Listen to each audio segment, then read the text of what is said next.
Tangis Nadiem Makarim pecah usai keluar dari ruang sidang Pengadilan Tindak Pidana Korupsi di Jakarta pada Rabu malam. Ia pun memeluk para pengemudi ojol yang ikut mengawal jalannya persidangan. Jaksa menuntut Nadiem dengan hukuman penjara selama 18 tahun. JPU juga menuntut Nadiem untuk membayar denda uang pengganti senilai 4,8 triliun rupiah. Tetap di hati. Oleh karena itu dengan pidana penjara selama 18 tahun.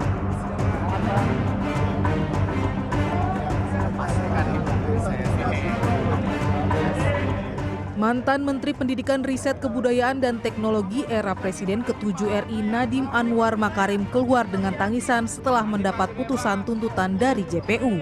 Nadiem juga terlihat memeluk para pengemudi ojol yang ikut mengawal jalannya persidangan. Jaksa penuntut umum menuntut mantan Menteri Pendidikan Riset Kebudayaan dan Teknologi Nadiem Anwar Makarim dengan hukuman penjara selama 18 tahun. JPU juga menuntut Nadiem untuk membayar denda uang pengganti senilai 4,8 triliun rupiah.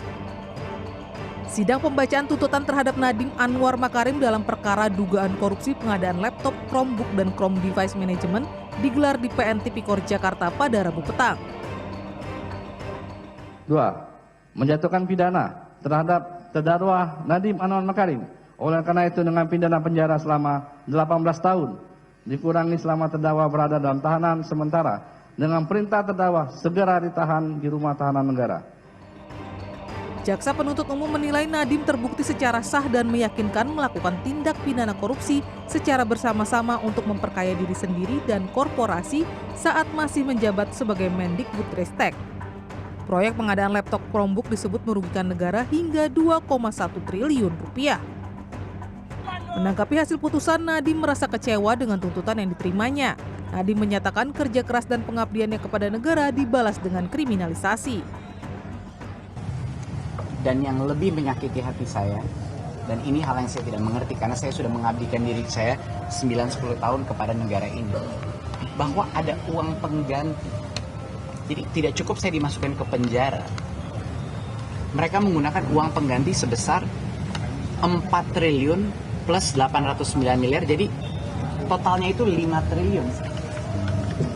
Total kekayaan saya di akhir masa menteri itu nggak sampai 500 miliar. Dia menggunakan satu angka yang menjadi puncak nilai kekayaan saya pada saat IPO, cuma sekejap itu artinya kekayaan yang tidak real atau fiktif. Dia menggunakan angka itu, lalu itu yang dijadikan uang pengganti. Dan mereka tahu saya tidak punya uang itu. Nadiem pun heran mengapa JPU menilai angka 4 triliun sebagai bentuk hasil korupsi yang sebetulnya itu adalah nilai saham Gojek yang dilaporkan Nadiem dalam surat pemberitahuan pajak. Sebelumnya Nadiem Makarim berharap bahwa dirinya bebas karena menurut fakta persidangan tidak ada kesalahan yang dilakukan dirinya terhadap kasus pengadaan Chromebook. Tim Liputan CNN Indonesia.